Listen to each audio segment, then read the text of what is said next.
Bonjour et bienvenue dans ce nouveau chapitre qui traite des systèmes de deux équations à deux inconnus. Ce chapitre est la suite directe du chapitre sur les équations. Résoudre un système de deux équations, c'est en fait résoudre deux équations en même temps. Et pour cela, il existe plusieurs méthodes de résolution.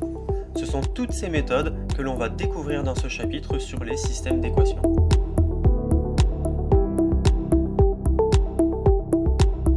Après avoir vu cette vidéo, vous serez capable de résoudre un système d'équations avec la résolution par substitution.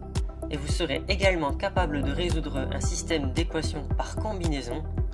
Et aussi, vous serez capable de représenter graphiquement un système d'équations, mais aussi de résoudre ce système par la méthode graphique. Et enfin, nous allons voir un exercice de mise en application qui va vous permettre de vous entraîner sur ces méthodes de résolution.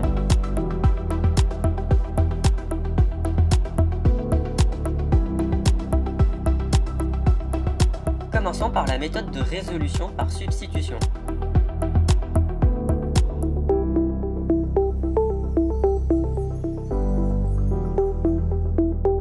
Pour résoudre un système d'équations, nous avons en premier lieu la résolution par substitution.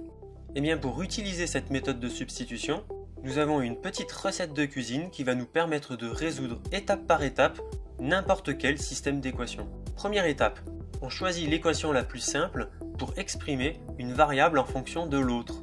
On aura donc à la fin de cette étape une équation du type x égale quelque chose ou bien y égale quelque chose en fonction de l'autre variable. Donc ce qui nous permettra de commencer la deuxième étape, on remplace la variable qu'on vient de trouver dans la prochaine équation. Et donc à la fin de cette étape, on est censé avoir une des deux équations avec plus qu'une seule inconnue. Ce qui nous permet de débuter la troisième étape. Eh bien on peut résoudre l'équation où il n'y a plus qu'une seule inconnue. Et donc à la fin de cette étape, on a réussi à résoudre une équation, donc on a trouvé la valeur numérique de l'un des deux inconnus des deux équations. Et bien enfin, ce qui nous permet donc de remplacer la valeur de l'inconnu que nous avons trouvée dans la deuxième équation. Et donc nous pouvons alors résoudre la deuxième équation. Nous allons donc voir sans plus attendre un exemple d'application numérique de cette méthode de substitution.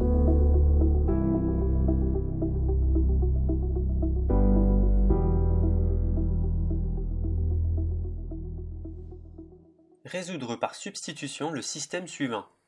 X plus 2y égale 3, x plus y égale 1. Et bien ici nous allons reprendre exactement les mêmes étapes que la recette précédente, et nous allons commencer par l'étape numéro 1. On choisit l'équation la plus simple pour exprimer une variable en fonction de l'autre. Donc ici il est clair que l'équation la plus simple, eh bien c'est la deuxième, x plus y égale 1. Donc eh bien, on va exprimer une variable en fonction de l'autre, c'est-à-dire que ici, eh bien, par exemple, on va exprimer x en fonction de y. Et souvenez-vous que ce chapitre, c'est la continuité parfaite du chapitre sur les équations et les inéquations. Donc exactement comme on résout une équation, eh bien, quand on veut passer le y, ce plus y de l'autre côté de l'équation, eh bien, il va prendre son opposé, c'est-à-dire que le plus y va se transformer en moins y. Donc alors, on a bien un x égale 1 moins y. Et maintenant, comme on a réussi à avoir une variable en fonction de l'autre, eh bien on passe à l'étape numéro 2. On remplace la variable que nous avons trouvée précédemment dans l'autre équation. Donc, eh bien maintenant, on a un x égale 1 moins y, eh bien on peut alors remplacer ce 1 moins y dans la première équation. Ce qui nous donne alors une équation avec plus qu'une seule inconnue. Ce qui nous permet donc de passer à l'étape suivante. Étape numéro 3, on résout l'équation où il n'y a qu'une seule inconnue. Donc allons-y. On commence à réduire la première équation. Donc ici, vous voyez bien ce qu'on a fait. On avait moins y dans l'autre équation, moins y plus 2y, ce qui nous donne donc égal à y. Donc on a alors dans la première équation 1 plus y égale 3. Maintenant, on a une équation très simple avec un seul inconnu. Donc ici, on va vouloir garder ce y tout seul de ce côté de l'équation pour résoudre y égale quelque chose. Et donc, on va vouloir prendre ce 1 et le passer de l'autre côté de l'équation. Donc comme quand on résout une équation simple, comme dans le chapitre sur les équations, eh bien quand on passe ce 1 de l'autre côté de l'équation, eh bien il se transforme en moins 1. Donc eh bien ce qui va nous donner alors un y égale 3 moins 1. Donc 3 moins 1 égale 2, alors on a trouvé notre solution, y égale 2. Eh bien ce qui nous permet de passer à l'étape numéro 4. On peut remplacer la valeur de l'inconnu trouvé dans la deuxième équation. Donc comme y égale 2, eh bien dans la deuxième équation, on va remplacer y par 2. Ce qui nous donne alors x égale 1 moins 2, et donc 1 moins 2 égale moins 1. Donc on a trouvé alors les valeurs de nos deux inconnus, y égale 2 et x égale moins 1. On peut alors encadrer notre résultat, et on a résolu par substitution ce système.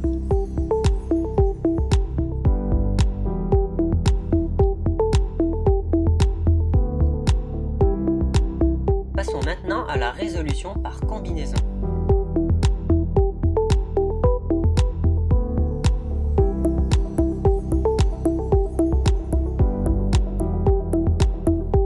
Comme pour la résolution par substitution, et bien ici, pour la résolution par combinaison, nous allons utiliser une recette de cuisine qui va nous permettre de résoudre n'importe quel système d'équation étape par étape. Étape numéro 1. L'objectif ici, c'est d'éliminer une variable dans une équation. Et bien pour éliminer une variable, eh bien on multiplie l'une ou les deux équations par un coefficient qui est bien choisi. Et bien ce coefficient il sera choisi de façon à ce que le facteur devant la variable qui doit être éliminée, eh bien, ce soit le même dans les deux équations. Nous allons voir une application numérique tout à l'heure pour pouvoir illustrer tout ça. La deuxième étape, dans les deux équations sur la variable que nous voulons éliminer, eh bien, si ces deux coefficients sont de signes opposés, eh bien, par exemple, si nous avons par exemple 2x dans la première équation et moins 2x dans la deuxième équation, eh bien, pour pouvoir éliminer ce x, eh bien, on additionne les deux équations membre à membre. Et si par exemple nous avons les deux coefficients de même signe, par exemple dans la première équation nous avons du 2x et nous avons aussi du 2x dans la deuxième équation, eh bien pour pouvoir éliminer ce x, cette variable x, cet inconnu x, eh bien il nous faut soustraire les deux équations membre à membre. Et enfin, une fois qu'on a soustrait ces deux équations membre à membre, eh bien on a éliminé le x dans une des deux équations. Et donc on peut alors résoudre l'équation qui n'a plus qu'une seule inconnue, mais ce qui nous permet donc alors de remplacer la valeur de l'inconnu que nous avons trouvé dans la deuxième équation. Et enfin, eh bien on peut résoudre la deuxième équation qui n'a plus qu'elle une seule inconnue également. Voyons donc sans plus attendre une application numérique de cette méthode.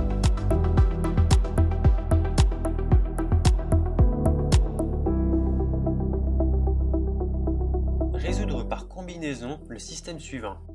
X plus 2y égale 3, x plus y égale 1.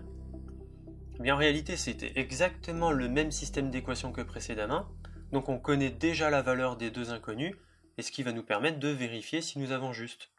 Ici, pour simplifier les annotations et pouvoir utiliser notre recette facilement, eh bien on va appeler la ligne 1 L1 et la ligne 2 L2. Première étape.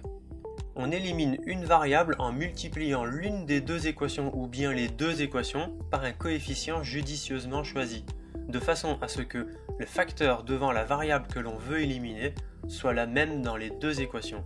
En fait, ce qu'on veut, c'est éliminer une des deux variables dans les deux équations, et ici on va choisir par exemple x, puisque c'est la variable la plus simple des deux.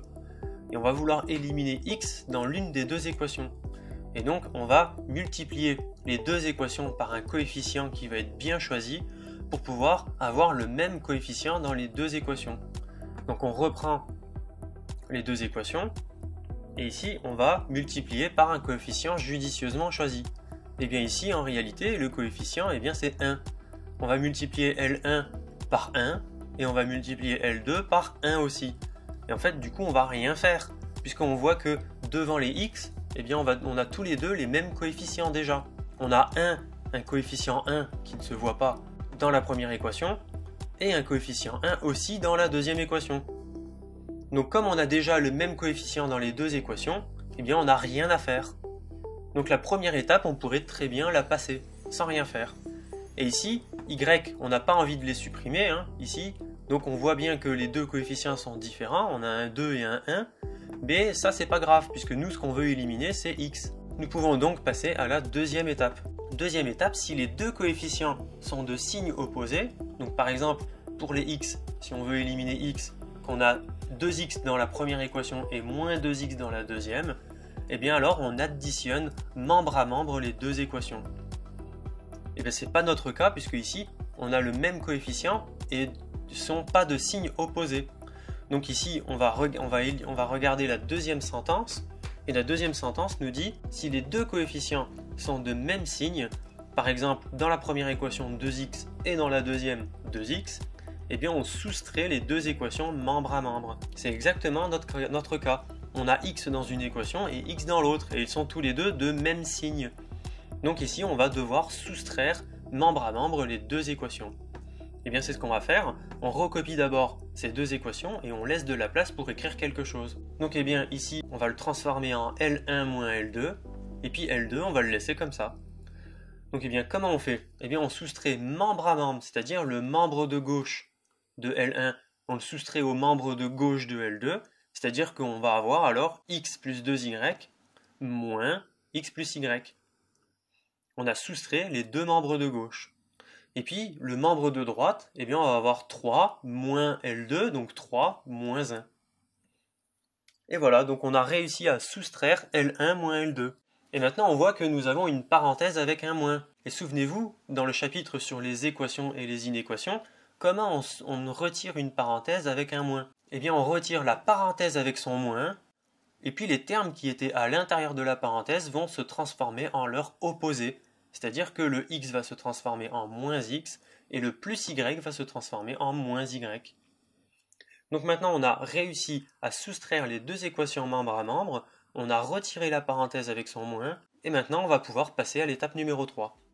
On résout l'équation où il n'y a plus qu'une seule inconnue. On va d'abord réécrire nos deux équations, et ici on voit qu'on a encore deux inconnues, donc on va réduire ce qu'on a trouvé.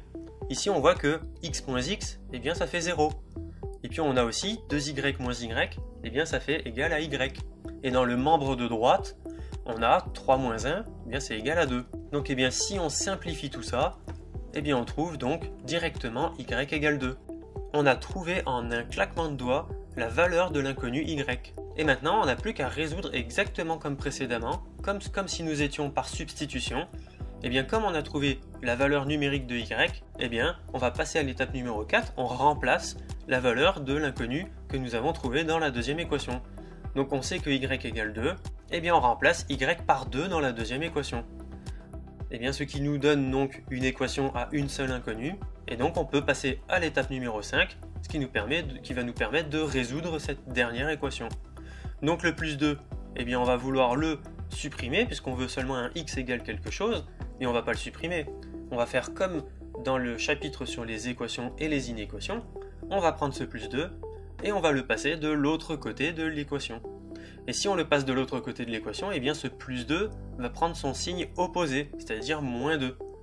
Donc allons-y, on passe ce plus 2 de l'autre côté de l'équation, et quand on passe le plus, il se transforme en moins. Donc plus 2 se transforme en moins 2. Maintenant on a donc x égale 1 moins 2, et bien ce qui veut dire que x égale 1. Et donc on a résolu notre système d'équations que l'on peut encadrer, et on a résolu notre système d'équations par combinaison.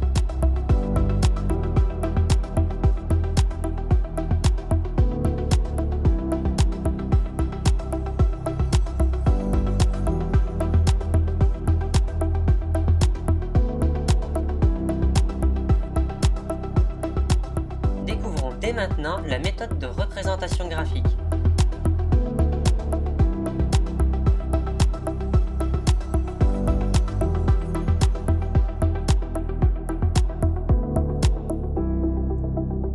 Comme pour les deux autres méthodes, nous allons utiliser une recette de cuisine pour résoudre étape par étape un système d'équations. Étape numéro 1. On exprime dans chaque équation la lettre y en fonction de x. Et bien nous avons alors donc deux équations, la une y égale f de x et la deuxième y égale une autre fonction g de x. Ce qui nous permet d'obtenir alors deux fonctions affines associées, chacun à un système suivant. Donc qui a x associe f de x égale ax plus b, et la deuxième qui a x associe g de x égale a'x fois b'. Donc ce qui nous permet de tracer les deux fonctions affines dans le même repère. On va avoir alors les coordonnées du point d'intersection de ces deux droites. Et la solution sera alors les coordonnées x et y de ce point d'intersection des deux droites. Voyons alors une application numérique de cette méthode.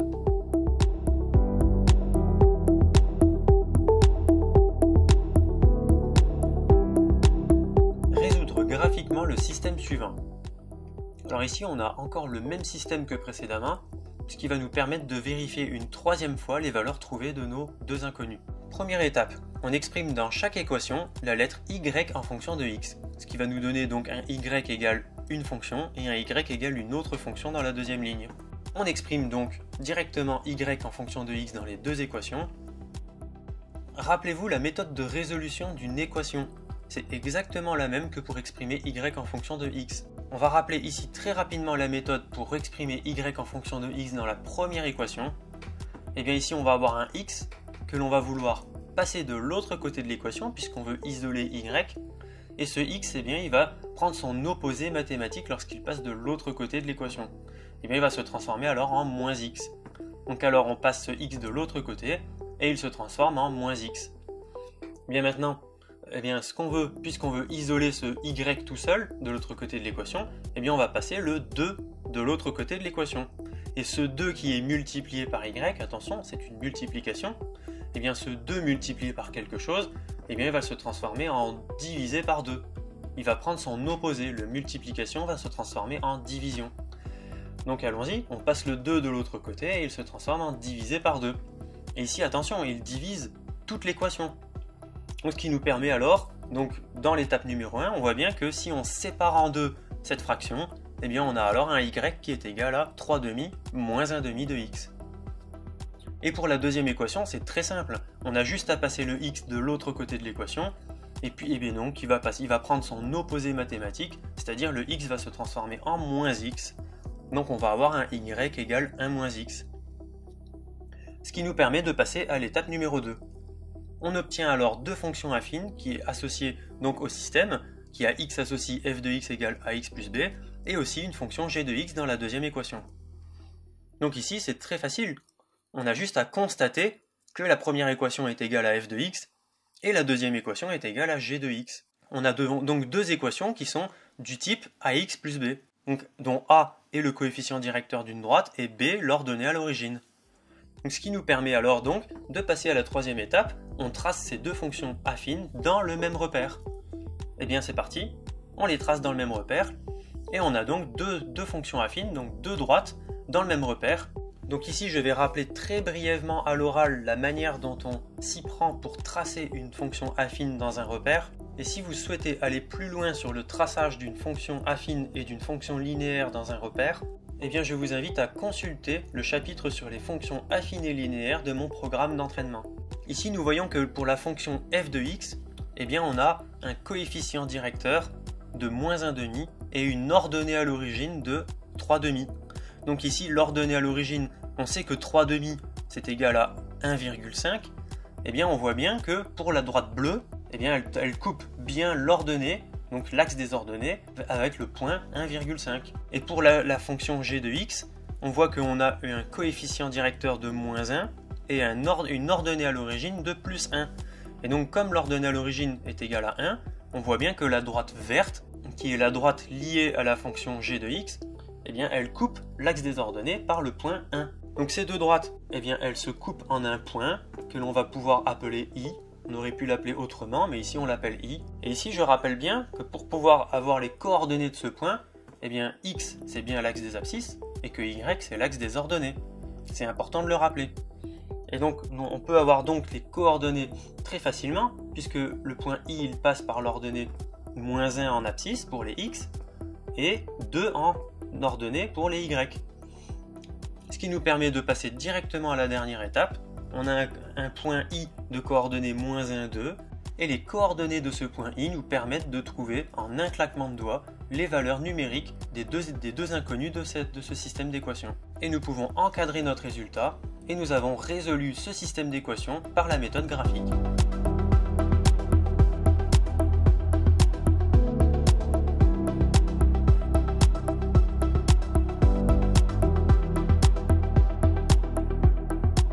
Découvrons dès maintenant l'exercice de mise en application.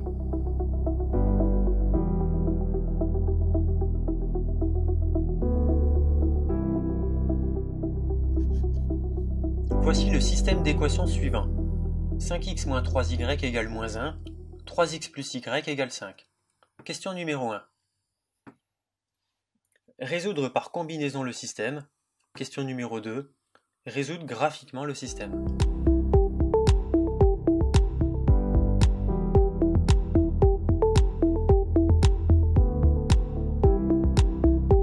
Je vous souhaite donc une très bonne résolution de cet exercice et à tout de suite pour la correction de l'exercice lors de la prochaine vidéo et à très bientôt pour de nouvelles leçons malines et ingénieuses.